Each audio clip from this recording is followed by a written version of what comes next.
అందరికీ నమస్కారం. నేను మీ కిరాకార్పిని. నిన్న జగన్మోహన్ రెడ్డి ప్రెస్ మీట్ పెట్టాడు. ఏం మాట్లాడుతున్నాడో ఒకసారి విందాం. రిషికొండలో నువ్వు చెప్పి హోటల్ రిసార్ట్ కార్యక్రమం ఏదైతే ఉందో 230 కోట్లు 240 కోట్లు అది ఇప్పుడు విశాఖపట్నానికి నిజంగా ఆనిముత్యంగా ఉంది. జగన్మోహన్ రెడ్డి రిషికొండ ప్యాలెస్ గురించి మాట్లాడుతూ ఏదైతే రిసార్ట్ ఉందో ఏదైతే ప్యాలెస్ ఉందో అది ఈ రోజు ఆనిముత్యమైందంట. నిజమే, అది ఆనిముత్యం, చెప్పేది స్వాతిముత్యం, ఇది అక్షర సత్యం. అదే చంద్రబాబు నాయుడు యోగా కోసం, యోగా గుర్తుందా? యోగా ఎవరికి గుర్తున్నా లేకపోయినా యోగా అనేది మాత్రం నువ్వు గుర్తు పెట్టుకున్నావు. నువ్వు రోజు యోగా చేస్తావు. ఎందుకంటే 151 నుంచి 5 పోయిన తర్వాత అవి ఎక్కడికి పోయినాయో తెలియక టెన్షన్ పడుతూ నువ్వు చేసింది ఏంది? యోగానే. ప్రతిపక్ష హోదా లేదు, అసెంబ్లీకి పోతే ప్రశ్నిస్తే సమాధానం చెప్పలేక నువ్వు రోజు చేసింది ఏంటి తగ్గడానికి? యోగానే. ఎప్పుడు ఎక్కడ ఏ కేసులో లోపలికి వెళ్ళి బయటికి రావు అనే భయంతో రోజు టెన్షన్ పడుతున్నప్పుడు నువ్వు చేస్తున్నది ఏంటి? యోగానే. యోగా అనేది గుర్తుందా? ఒక రోజు ప్రోగ్రామ్ యోగాకు ఖర్చు పెట్టిందంటే 330 కోట్లు. ఇక్కడ యోగాంధ్రాకి ఎంత ఖర్చు అయింది అని అడగగానే ఆ పక్కన ఎవరో 130 కోట్లు అనగానే ఈయన 330 కోట్లు అంటున్నాడు. అంటే 200 కోట్ల రూపాయల్ని కలపడం జరిగింది. ఇందాక రిషికొండ ప్యాలెస్కి 230 కోట్లు లేదా 240 కోట్లు అన్నాడు. అక్కడేమో దాదాపు 550 కోట్లు ఖర్చు అయింది. అంటే అక్కడేమో 200 కోట్ల రూపాయలు తగ్గించాడు, ఇక్కడేమో 200 కోట్ల రూపాయలు కలిపాడు. 330 కోట్లు కనీసం నేనన్నా 240 కోట్లు పెట్టి బ్రహ్మాండమైన బిల్డింగ్ కట్టి విశాఖపట్నానికి తలమానికంగా ఉంది ఆ బిల్డింగ్. ఈ పొద్దు కూడా పోయినా తలమాసిని పనిచేసినటువంటి జగన్మోహన్ రెడ్డి తలమానికంగా నేను ఒక భవనాన్ని, గొప్ప భవనాన్ని నిర్మించాను అంటున్నాడు. అయితే ఇక్కడ ప్రాముఖ్యంగా మనం చెప్పుకోవాల్సింది అది ఓన్లీ కొండ మాత్రమే కాదు. సప్త ఋషులు యాగం చేసినటువంటి అతి పవిత్రమైనటువంటి హైందవ సాంప్రదాయానికి నిలువుటద్దం ఋషికొండ. అలాంటి ఋషికొండ మీద 9.8 ఎకరాల స్థలం, అంటే దాదాపు 1000 కోట్ల రూపాయల స్థలంలో ఆల్రెడీ 150 కోట్ల రూపాయల ఖర్చుతో కట్టినటువంటి హరిత రిసార్ట్ని కుప్పగూల్చి మళ్ళీ 500 కోట్ల రూపాయలు ఖర్చు పెట్టి అందులో ఈయన ఋషికొండ ప్యాలెస్ని నిర్మించడం జరిగింది. మొదట్లో ఏం చెప్పాడు? ఇది ఎవరైతే టూరిస్టులు వస్తారో వాళ్ళు బస చేయడానికి కట్టినటువంటి నిర్మాణం అన్నాడు. ఇప్పుడేమో మాట మార్చి మళ్ళీ ఈరోజు అబద్ధం చెప్పడం జరుగుతుంది. ఆ బిల్డింగ్ లోకి ఎవరైనా పోయి చూస్తే విశాఖపట్నం అంతా టూరిస్ట్ ప్లేస్ కింద కనపడుతుంది. ఆ పెద్ద పెద్ద వాళ్ళందరూ దాంట్లో వచ్చి గవర్నర్ గారు పోయినారు అనుకో, మోడీ గారు వచ్చినారు అనుకో, లేకపోతే పుతిన్ వచ్చినాడు అనుకో, రష్యన్ ప్రెసిడెంట్. ఇప్పుడు జగన్మోహన్ రెడ్డి నిజం చెప్పు, గవర్నర్ వచ్చినా, మోదీ గారు వచ్చినా, పుతిన్ వచ్చినా ఇలాంటి పెద్దవాళ్ళందరూ కూడా అందులో దిగచ్చు అని చెప్తున్నావు. మరి 2019 నుంచి 2024 మధ్యన ప్రధానమంత్రి మోదీ గారే కదా, మరి ఎందుకు తీసుకొని వచ్చి అందులో నువ్వు దింపలేదు? గవర్నర్ గారు నువ్వు పిలిస్తే రారా, నువ్వెందుకు దింపలేదు? పుతిన్ గారిని తీసుకొచ్చి నువ్వెందుకు అందులో పెట్టలేదు? నువ్వు పెట్టవు. ఎందుకంటే కట్టించుకున్నది నీ స్వార్థం కోసం. 3 రూములు, అతిపెద్ద పార్కింగ్, అతిపెద్ద పార్కు, అతిపెద్ద dining hall, swimming pool, beach view, ఇవన్నీ కట్టించుకుంది నీకోసం. కాబట్టి గెలవగానే పట్టాభిషిక్తుడై అందులో నువ్వు అందరికీ చేతులు ఒప్పాలి అనుకున్నావు. కాకపోతే దేవుడు అనేవాడు ఒకడు ఉంటాడా లేదా? నిన్ను అడిగాడా పుతిన్? నిన్ను అడిగాడా మోదీ గారు? నాకు బీచ్ వ్యూ కావాలి, హిందువుల సాంప్రదాయబద్ధమైనటువంటి ఋషికొండను కూల్చి అందులో కట్టి అందులోనే మేము దిగతామని నీకేమైనా లెటర్ రాశారా? విశాఖపట్నంలో 1000 ఎకరాలు ఉన్నాయి కదా, అక్కడ మాత్రమే ఆల్రెడీ ఉండే హరిత రిసార్ట్ ని కూల్చి నేలమట్టం చేసి కట్టాల్సినటువంటి అత్యవసర పరిస్థితులు ఎందుకు వచ్చాయి? ఎక్కడ పెడతారు? బ్రహ్మాండమైన రాజభవన్ లాంటి బిల్డింగ్ అది. రాజభవన్ లాంటి బిల్డింగ్ ఒక్క ఋషికొండ ప్యాలెసే కాదు, నీ తాడేపల్లి ప్యాలెస్ కూడా ఆ మాత్రమే ఉంటది, యలహంక ప్యాలెస్ కూడా అలానే ఉంటది, లోటస్ పాండ్ ప్యాలెస్ కూడా అలానే ఉంటది.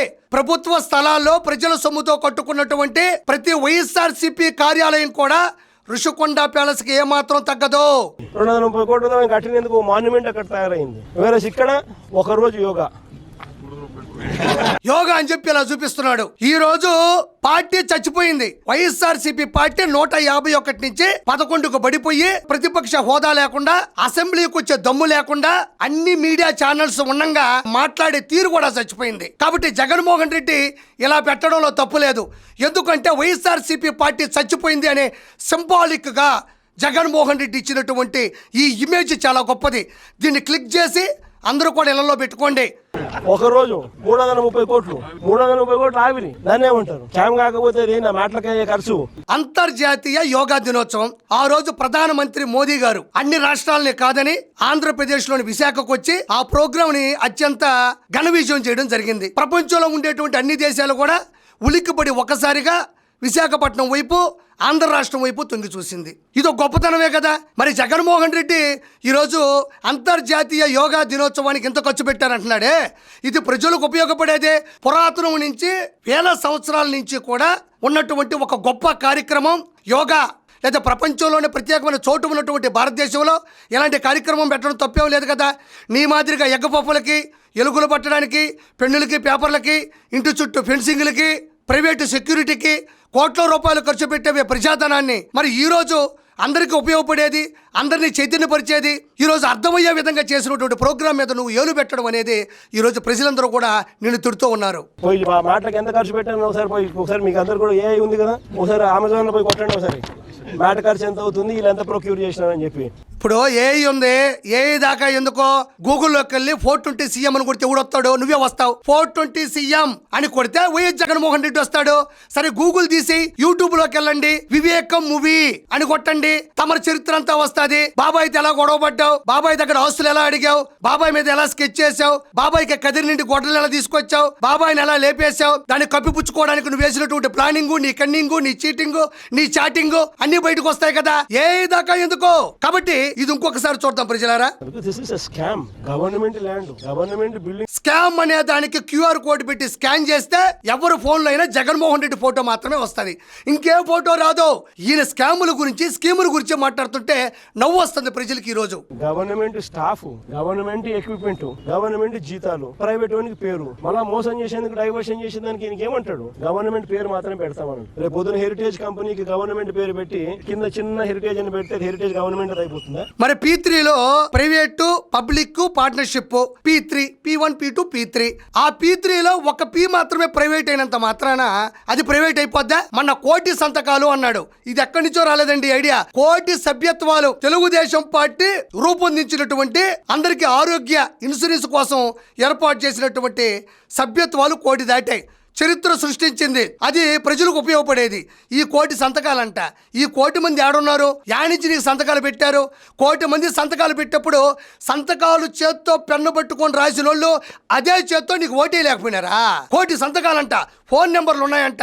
ఫోన్ నెంబర్లు ఏవి అంటే ఒక ఫోన్ నెంబరు లేదు, నీకేమో ఫోన్ ఉండదు, వాళ్ళకేమో ఫోన్ నెంబర్లు ఉండవు. కానీ పేపర్లో మాత్రం దస్తావేజులు తీసుకొని వచ్చి బీరువాలో పెట్టుకుంటావు. సరే ఓకే. ఈ మధ్యకాలంలో కొంతమంది అక్కడ మహిళలు వైఎస్ఆర్సీపీ జెండా పట్టుకొని ఉన్నారు. అక్కడికి ఒక పత్రికా విలేకరు వెళ్ళి ఈ P3 మోడల్ గురించి, అంటే ఉద్యమం చేస్తున్నారు కదా, ఈ P3 మోడల్ గురించి అడగడానికి వెళ్తే ఏం జరిగిందో ఒకసారి వినండి. కళాశాలను ప్రైవేట్ పరం చేస్తున్నాడు. జగనన్న ఇచ్చిన పిలుపు మేరకు కోటి సంతకాలు చేశారు. అసలు మీరు ఏం తెలుసుకున్నారు? ఈ PPP పద్ధతి అంటే అసలు ఏంటి? ఏమన్నా మీకు చెప్పారా? తెలిసిందా? ఏం చెప్పలేదు. మరి ఎందుకు వచ్చారు? ఏంటి రమ్మాలని వచ్చామండి ర్యాలీకి. అంతే. అమ్మ మీరేం చెబుతారు? మేమంతే. అంటే ఇది వ్యతిరేకిస్తున్నారా? వ్యతిరేకించట్లేదేమి, నార్మల్.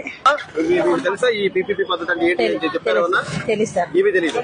ఇప్పుడు అక్కడ మహిళలు ఉన్నారు, అమాయకంగా ఉన్నారు, వాళ్ళ చేతిలో జెండా పెట్టారు. వాళ్ళ దగ్గరికి వెళ్ళి అడిగినప్పుడు ఏమ్మా మీకేం తెలుసు అంటే నా తెలీదు. మరి వాళ్ళకి ఏం తెలుస్తాయి చెప్పండి? P3 మోడల్ అంటే వాళ్ళ దృష్టిలో గానీ జగన్మోహన్ రెడ్డి దృష్టిలో ఫోన్ కొట్టడం, వచ్చిన తర్వాత పార్సిల్ మీల్స్ పెట్టడం, వెళ్ళేటప్పుడు 10 రూపాయలు ముట్టడం. ఫోన్ కొట్టారా, వచ్చిన తర్వాత పార్సిల్ మీల్స్ పెట్టారా, వెళ్ళేటప్పుడు 10 రూపాయలు ముట్టారా, చేతిలో పెట్టిన తర్వాత వాళ్ళు ఆనందంగా వెళ్ళిపోతారు.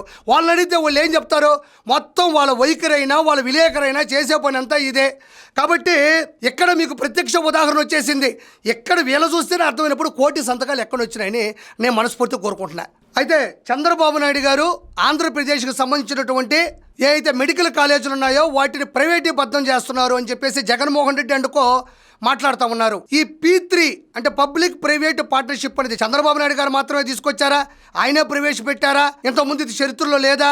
ఆంధ్రప్రదేశ్లో ఉండేటువంటి మెడికల్ కాలేజీ మాత్రమే P3 మోడల్లో ముందుకెళ్తున్నాయా అని అంటే ఎవరు చెప్పినటువంటి ఒక విషయం నేను చెప్తున్నా.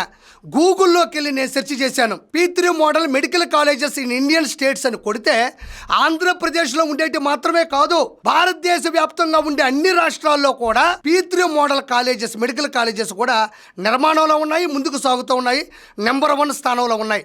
అవి ఏంటి అనేది నేను చెప్తూ ఉంటా, కాబట్టి మీరు గూగుల్లో ఎతకండి. Number 1 Shri Siddhartha medical college, Tumkur Karnataka. Maharshi Markandeshwar medical college, Ambala Haryana, Kasturba medical college Manipal Karnataka, Bengaluru medical college and research institute, doctor DY Patil college Pune Maharashtra, Shri Ramachandra medical college and research institute, Mahaveer medical college Moradabad UP, Shri Gokulam medical college Trivandrum Kerala, Bharatiya Vidyapeeth medical college Pune Maharashtra. నేను మచ్చు తణుకు 9 మెడికల్ కాలేజీలు మాత్రమే చెప్పా.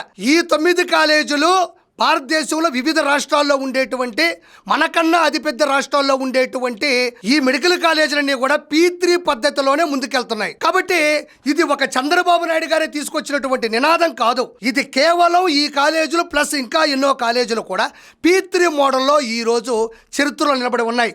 ఈ రోజు అంతర్జాతీయంగా ఉండేటువంటి ఇంటర్నేషనల్ ఎయిర్పోర్ట్స్ కావచ్చు, నేషనల్ హైవేస్ కావచ్చు, టోల్ గేట్స్ కావచ్చు, పెద్ద పెద్ద భవన నిర్మాణాలు కావచ్చు, ఇవన్నీ కూడా P3 పద్ధతిలోనే ముందుకు కొనసాగుతున్నాయి. కావాలంటే సెర్చ్ చేసుకోండి. Thank you so much.